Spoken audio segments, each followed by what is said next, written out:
are quite a lot of studies showing that dairy protein by itself increase linear growth, has a positive effect on linear growth. We made a review, and there's a strong evidence in low-income countries that both observational but also intervention studies showing that there is an effect, especially during the first years of life. Many observational studies also from high-income countries show that there are also an association there between milk intake and stature.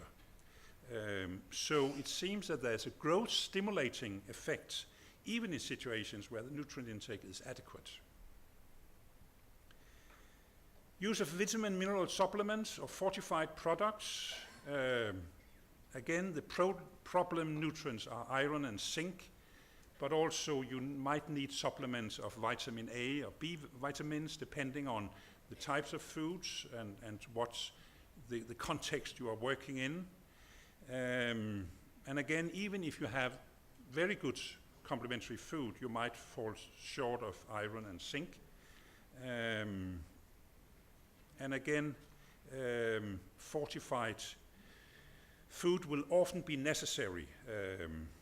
Again, from Alive and Thrive, one of their briefs, fortified blended foods, micronutrient powder, specialized nutrient products might be needed, and there has been a lot of studies testing the effects. If you have iron and zinc deficiency, it will cause poor growth, anemia, impaired immune response, and impaired cognitive development.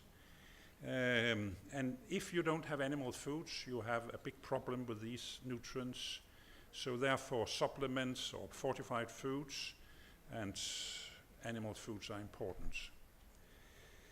This is a slide showing that for iron and zinc, during these three periods, 6 to 8 months, 9 to 11 months, and 12 to 23 months, you need a lot of these, especially in the beginning where you have very small amounts. So you need a very high level during these periods.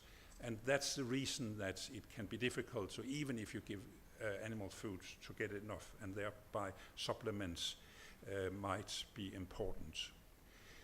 I'm not a specialist, and I haven't been through the literature in detail about the interventions, and I think that's what we are going to discuss the next days. What works and what can we do?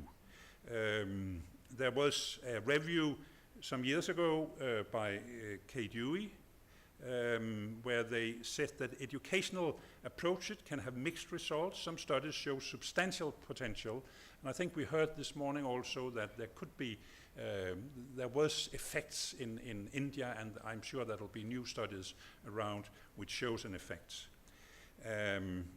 If you want to increase energy density and then again focus on stunting, there might be other aspects. It's mixed results. Fortification has little effect on stunting, but might have positive effects on other issues like anemia. Provision of complementary food, if you give out, it's mixed results, and that's, of course, again, the context. It depends very much on the context and what is the other foods given in that society, that population. So if you have a combination of macro and micro nutrients, it might have a larger impact. So you might include milk, essential fatty acids, and more bioavailable nutrients. Then a few words here before I finished on complementary feeding and reducing the risk of later obesity. That is certainly an issue, a global issue. And WHO have now a final draft report from the Commission of Ending Childhood Obesity. It's out for comments, and if you want to comment, it's open until the 13th of November, so you can still comment on it. In the report, it has some points on complementary feeding, and it's important to provide clear advice to caregivers to avoid specific categories of food. So junk food, sugar-sweetened beverages, and things like that is, of course, important to reduce that, and also to increase or encourage the consumption of a wide variety of healthy foods. That's what this whole conference is about. So it's necessary in the countries with a double burden that we address both these aspects. I have a suggestion that I will submit, that we should also avoid a very high protein intake, especially from large amounts of cow's milk, because it seems like it increases the risk of obesity, and I have a few slides on that. I was asked by WHO some years ago to make a review on the amount and quality of dietary proteins during the first 2 years of life, and the conclusion was that there was some evidence that if you get a very high protein intake, you will get a higher risk of obesity later on. So a soft recommendation there was to avoid a high protein intake in order to reduce the risk of obesity. I was invited to also discuss this at a meeting in the US, where they are now working on new guidelines for Americans from the birth to 24 months. And together with Frank Greer, who was previously in charge of the American Academy of Pediatrics Nutrition Committee, I wrote a paper again on protein needs early in life and long-term health, and we underlined that there is a risk of obesity later on. So again, there are large differences in the protein content, and if you look at energy percentage, breast milk is very low, but sufficient, of course. Infant formula is a little higher. Foods for moderate acute malnutrition, they can do well with 8 to 10 energy percent. Family food have 15 to 20. Cow's milk have a lot, and especially if you take the fat away in skimmed milk, you have relative much high content of protein. And meat has a high content, but I'm not saying that you should reduce meat, because the relative amounts you eat are so small, so that's not a problem. There's been several intervention studies, and this is an intervention studies from Europe, several countries where they randomized children to infant formula of different protein content, and actually the one with the high, which they gave from the age of 4 months, was very high. It was not very far from cow's milk. So in that intervention studies, they could show that at 2 and at 6 years, there were higher body mass index and more obesity among those who got the high protein intake. And of course, low protein diet would then be more optimal. Again, 2 photos from Chennai when I was there. I think mothers are aware that milk is very good for their infants in most societies. And I'm afraid that if you have money enough to buy a lot of milk, there will be some mothers who give too much and buy too much.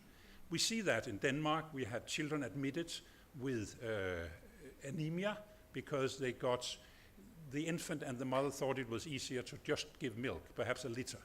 And then we got milkaholics.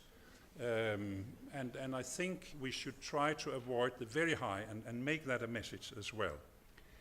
At the same meeting, a WHO meeting, Carlo Agostoni was asked to make a review on fat content early in life. Do you get fat from a lot of fat early in life? No, you don't. There's no evidence for that. And these are some data, observational data from Europe and the US, looking at the overweight increase. We have the obesity epidemic here from the 70s up to 2000. There was dramatic increase in obesity. During the same period, 1 to 2 year infants or children's diet reduced in fat. So again, underlining that there's no problem of a high fat intake early in life in relation to later obesity. I'll finish with some of our research interests, body composition and fat and lean mass in the body. That's not something which will have immediate policy implications, but I think to try to understand what are the effects, the physiological effects of what we're giving, it's important to look at that. There is an interesting review saying that breastfed infants gain more fat, more body fat from 0 to 6 months, and more lean mass from 6 to 12 months compared to infant formula. And it's positive to have the fat depots when you go into a period of complementary feeding where it might not be optimal. So that is surely an optimal body composition development. And there's an interesting book by Jonathan Wells where he looked at fat mass and lean mass and what are the function of it. Fat mass is energy store, which may fund immune function and future growth, and lean mass is functional tissue that is also important. And of course, we should find a balance and a ratio between these. Take-home messages. Inappropriate complementary feeding can have long-term negative effects on growth, especially stunting and development. Optimal complementary feeding alone is often not sufficient to prevent stunting. Poor intrauterine nutrition and AED, as I talked about, could also play a role and needs attention if we want to reduce stunting. Responsive feeding, sensoric aspects, and food texture are important issues relating to the first foods and need more attention. Sufficient energy density, fat content, quality are important aspects of complementary feeding. Animal source foods are important to cover the high nutrient needs, especially among non-breastfed infants. Local, available, underutilized, and affordable aspects like small, whole, dried fish, offals, and other insects, which are used in many parts of the world, can be used if it's culturally acceptable. It can be difficult to meet the high micronutrient requirements, thus fortified products or micronutrient supplements are often needed. Optimal complementary food is likely to reduce the risk of later obesity. A very high protein intake might increase the risk. Thank you very much to Frans, Kay Dewey, Larry, Nemat for input, slides, and very nice discussions. This is a photo I took in the bazaars in Chennai, and also to my collaborators in my research group.